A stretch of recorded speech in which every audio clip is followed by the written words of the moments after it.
Banks don't want you to know this. They make billions from the confusion between debit and credit cards, and I'm about to expose exactly how they do it. Most people think they understand the difference. You probably think debit cards take money straight from your account while credit cards let you borrow. But that's just the surface. The real truth goes much deeper. Here's what changed everything for me. 3 years ago, I was having coffee with someone who used to work at one of the largest banks in America.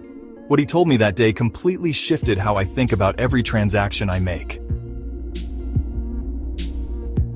That conversation led me down a rabbit hole that changed everything. I spent months digging into banking industry reports, analyzing profit margins, and talking to people who actually design these systems. What I found was fascinating. Banks have created the most sophisticated psychological operation in financial history, and most people have no idea they're part of it. But here's what's really interesting about this whole thing. The financial advice you've been given your entire life, it's not designed to help you, it's designed to help them. And once you see how this works, you can't unsee it. Let's start with the biggest misconception, that debit cards are safer because they use your own money. Here's what's interesting about that logic. When fraud happens with a debit card, your actual money disappears immediately, not the bank's money, yours.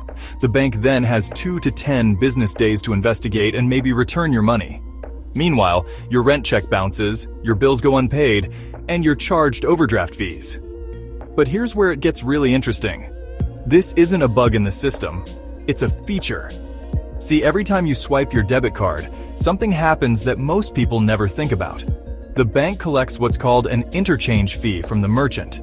For debit cards, this is typically 21 cents plus 0.05% of the transaction.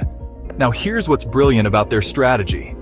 They've convinced millions of people that using debit cards is more responsible, more disciplined, safer.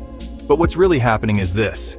They're collecting fees on every transaction while offering you minimal protection.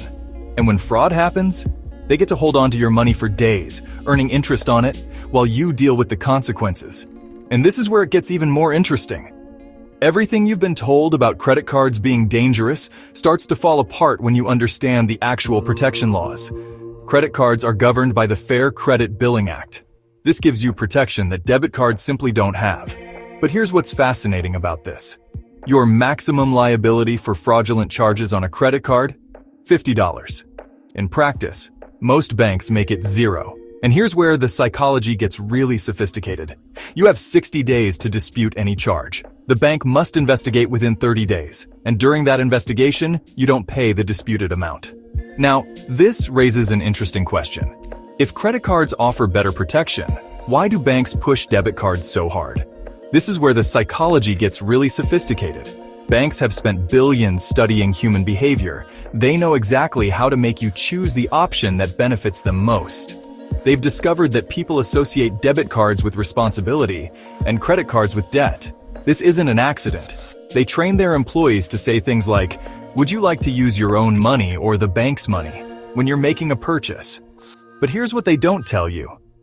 When fraud happens, credit cards protect your actual money better than debit cards do. And this pattern repeats everywhere in banking. When you actually run the numbers, the picture becomes crystal clear. Average debit card user pays overdraft fees, $245 annually. Fraud recovery costs, $165 annually. Lost rewards opportunity, $300 annually. That's $710 per year in hidden costs. Meanwhile, a responsible credit card user pays $0 in interest by paying in full, earns $400 annually in rewards, has superior fraud protection. And here's what's really fascinating about this. Over 10 years, that's a $10,000 difference, just from understanding which piece of plastic to pull out of your wallet. But this is just one example of how the financial system works. Once you see this pattern, you start noticing it everywhere. The safe option that banks recommend usually benefits them more than you. The risky option often has better consumer protections. And this is where it gets interesting. When you understand the game, you can use their own tools to your advantage. You use credit cards for all purchases, earning rewards on money you were going to spend anyway.